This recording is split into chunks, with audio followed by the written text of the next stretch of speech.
We do a lot of work with sales organizations and helping sellers. We have for a number of years. And most recently, we did work with a client that has been fascinating because they came to us with a couple of business problems.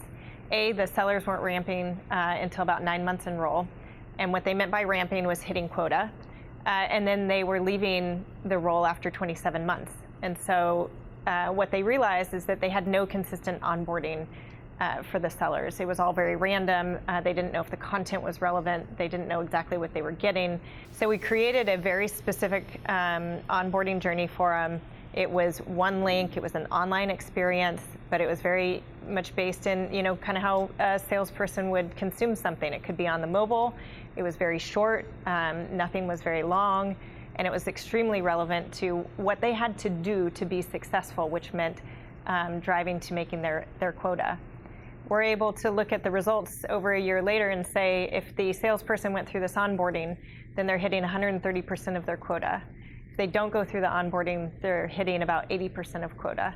It's a massive differential and revenue difference for the company if somebody's going through this experience versus not.